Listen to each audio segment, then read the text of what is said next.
दोस्तों नमस्कार। समय रैना और रणवीर अल्लाहबादिया, इन दोनों का वक्त अभी भी ठीक नहीं चल रहा है। समय रैना इंडियाज़ गॉट लैटेंट के विवादों में इस कदर घिरे हैं कि एक के बाद एक विवाद उनका पीछा कर रही हैं और एक के बाद एक उन्हें झटके लग रहे हैं। और यही हाल उस शो में शामिल हुए रणवीर अल्लाहबादिया का भी है। समय रैना और रणवीर अल्लाहबादिया ये वो नाम हैं जो किसी परिचय के मोहताज नहीं। खासकर सोशल मीडिया पर करोड़ों की इनकी फ़ैन फॉलोइंग है।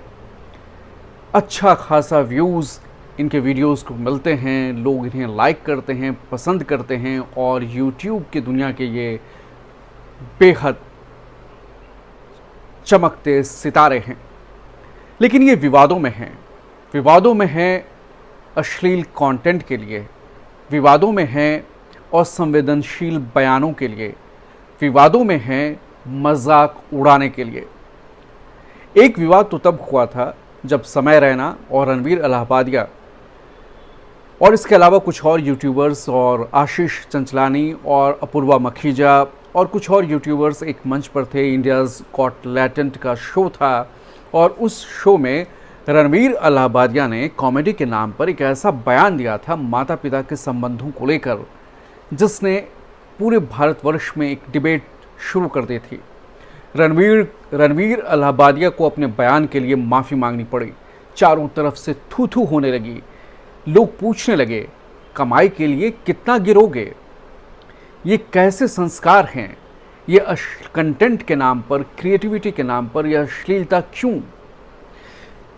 कमर्शियल जो स्पीच है, यानी पैसे लेकर जो शो आप देखते हैं, उस शो में भी आप क्या इस तरह की बातें कर सकते हैं? और इसका क्या संदेश जाएगा सोशल मीडिया पर? ये सवाल तब भी उठे थे। लोगों ने एक तरह से इन दोनों को बहुत भला बुरा कहा था। समय रैना ने उस वक्त कहा था कि बुरा वक्त चल रहा है और उनका समय फिर आएगा। रणवीर अल्लाहबादिया ने माफ़ी मांगी थी और कुछ दिनों के लिए उनका जो पॉडकास्ट का कार्यक्रम था बियर बाइसेप्स का, वो ठप पड़ गया था, उस पर असर हुआ था। वो एक तरह से अज्ञातवास में कुछ दिनों के लिए गए क्योंकि वो इसे झेल नहीं पा रहे थे। जब चौतरफा दुनिया आपकी आलोचना करती है तो तारीफ़ों को सुनते सुनते जब कान उसके आदी हो जाते हैं तो आलोचनाएं झेलने में कितना दर्द होता है, वो दर्द अपने खुद के कर्मों की वजह से इन्होंने महसूस किया। समय रैना ने इंडियाज़ गॉट लैटेंट के सारे एपिसोड यूट्यूब से हटा दिए और रणवीर अल्लाहबादिया ने आंसू बहाते हुए माफ़ी मांगी। अब एक बार फिर सुप्रीम कोर्ट ने रणवीर अल्लाहबादिया समेत, समय रैना समेत कुछ यूट्यूबर्स और इन्फ्लुएंसर्स से माफ़ी मांगने को कहा है। वजह है दिव्यांगजनों का मजाक बनाने को लेकर। सुप्रीम कोर्ट ने कहा है कि कमाई के लिए मजाक बनाना बंद किया जाए।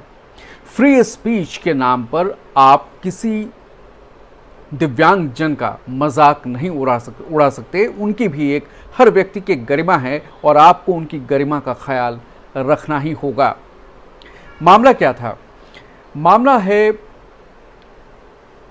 एक कार्यक्रम में, वो रणवीर समय रैना का एक शो था और उसी कार्यक्रम में दिव्यांगजनों को लेकर कुछ स्टैंड अप कॉमेडियंस, जिसमें कि समय रैना भी थे, विपुल गोयल भी थे, परमारजीत सिंघई, निशांत जगदीश तंवर और सोनाली ठक्कर उर्फ सोनाली आदित्य देसाई ने दिव्यांगजनों को लेकर एक असंवेदनशील टिप्पणी की। और उस सुप्रीम कोर्ट ने सभी कॉमेडियंस को, स्टैंड अप कॉमेडियंस को अपनी यूट्यूब चैनल पर और पॉडकास्ट पर दिव्यांगजनों से बिना शर्त माफ़ी मांगने को कहा है। सुप्रीम कोर्ट ने कहा कि जिस तरह आपने इस कोर्ट में माफ़ी मांगा है, लिख कर दिया है, उसी तरह अपने यूट्यूब प्लेटफॉर्म पर जिसके भी प्लेटफॉर्म से आप जुड़े हैं, जिनसे आपकी पहचान है, उस पर बिना शर्त माफ़ी मांगिए। साथ ही सुप्रीम कोर्ट ने कहा है कि आप एक एफिडेविट भी दाखिल करें और सूचना और प्रसारण मंत्रालय को गाइडलाइंस बनाने के निर्देश दिए हैं ताकि ये साफ हो जाए कि किस ऐसी गाइडलाइंस बने ताकि सोशल मीडिया पर अश्लील कंटेंट, भावनाओं को ठेस पहुंचाने वाले कंटेंट, उसको लेकर एक गाइडलाइंस हो व्यापक रूप से पूरी सोशल मीडिया के जो परिदृश्य है उसे समझते हुए और फिर गाइडलाइंस बनाई जाए, ताकि भविष्य में ऐसे गलतियां कोई और इन्फ्लुएंसर्स ना करें। सुप्रीम कोर्ट ने इनसे एफिडेविट भी देने को कहा है।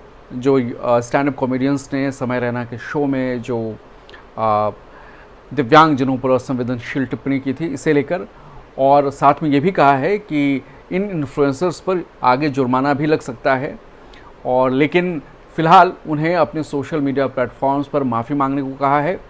दरअसल ये पूरा मामला दिव्यांगजनों पर टिप्पणी से जोड़ा था। एक पहला मामला मैं आपको बता चुका हूँ, और इस टिप्पणी को लेकर स्पाइनल मस्कुलर एट्रोफी से जूझ रहे बच्चों के परिवारों ने ये शिकायत की थी, और कोर्ट ने कहा है कि उनके माता पिता ने, ऐसे बच्चों के माता पिता ने जो कदम उठाए वो बेहद साहसिक है। और ये यूट्यूबर्स जिन्होंने अपनी कमाई के लिए अपने प्लेटफॉर्म का इस्तेमाल किया, सोशल मीडिया का इस्तेमाल किया, कमाई के लिए मजाक किया दिव्यांगजनों पर, जो स्पाइनल मस्कुलर एट्रोफी बीमारी से जूझ रहे थे, इसके लिए उन्हें बिना शर्त माफ़ी मांगनी होगी, और माफ़ी मांगने के बाद शपथ पत्र देना होगा। सूचना प्रसारण मंत्रालय को इसके लिए एक ये गाइडलाइंस बनाने का निर्देश दिया है, ताकि सोशल मीडिया पर ऐसी जो घटनाएं हो रही हैं, ऐसे जो कंटेंट बनाए जा रहे हैं, उस पर एक लगाम लगाया जा सके। सुप्रीम कोर्ट ने यह भी कहा है कि जो कंटेंट आप बना रहे हैं उसे फ्री स्पीच की आड़ में नहीं ढक सकते। ये कमर्शियल स्पीच है, जो आपने किसी ख़ास उस कार्यक्रम से आपकी कमाई हो रही है, उसे लोग बहुत से कार्यक्रम ऐसे हैं जिन्हें लोग पैसे देकर देखते हैं, तो इसे फ्री स्पीच की तरह ने ट्रीट करके कमर्शियल स्पीच माना जाएगा। और ऐसी बातें सुप्रीम कोर्ट ने कही हैं। जाहिर है आज का सोशल मीडिया, जिसका कि पैमाना ही है लाइक, व्यूज़, सब्सक्राइब, जितनी ज़्यादा आपके कंटेंट का प्रचार प्रसार होता है, जितने ज़्यादा आपके फॉलोअर्स होते हैं, जितने ज़्यादा आपके सब्सक्राइबर होते हैं, आपकी बातें उतनी दूर तक पहुंचती है, और उसका सीधा संबंध ये होता है कि आपकी उतनी ज़्यादा कमाई विज्ञापनों के ज़रिए यूट्यूब से होती है, आपको ब्रांड एंडोर्समेंट्स मिलते हैं, आप अपनी पहचान बनाते हैं, और कमाई भी सोशल मीडिया से करते हैं। समय रैना जो जम्मू कश्मीर से बिलोंग करते हैं, कश्मीरी परिवार से आते हैं, जिनके पिता पत्रकार हैं, और समय रैना ने स्टैंड अप कॉमेडी अपनी एक अलग पहचान बनाई। ज़बरदस्त फ़ैन फॉलोइंग है समय रैना की। करोड़ से ज़्यादा, मतलब करीब 1 करोड़ सब्सक्राइबर उनके हैं यूट्यूब चैनल पर, जो पिछले समय 7 मिलियन थे। उसके बाद जो विवाद हुए, उसके बाद उनके जैसे जैसे विवाद बढ़ता जाता है तो शोहरत भी बढ़ती जाती है, भले ये नेगेटिव पब्लिसिटी हो, लेकिन समय रैना बहुत सुर्खियों में रहे हैं पिछले कुछ समय से। पिछली बार भी सुप्रीम कोर्ट में उन्होंने इसी जो माता पिता से जुड़ा हुआ मामला था, चूँकि उनके शो का मामला था इंडियाज़ गॉट टैलेंट का, जिसमें रणवीर अलाहाबादिया भी शामिल थे, अपूर्वा मखीजा भी थी, आशीष चंचलानी भी थे, तो उसी शो में ये विवाद हुआ था, और उस विवाद के चलते वो सुर्खियों में थे। तो एक ऐसे परिवार से ताल्लुक़ रखने वाले समय, पिता पत्रकार, माता ने अपनी नौकरी छोड़ दी अपने बच्चे को, समय को अब पालने पोसने में आगे बढ़ाने में, और समय ने कामयाबी पाई स्टैंड अप कॉमेडी की दुनिया में। हालांकि वो शतरंज के भी अच्छे खिलाड़ी रहे हैं, और शतरंज का भी पहले स्ट्रीमिंग उन्होंने यूट्यूब पर शुरू किया था।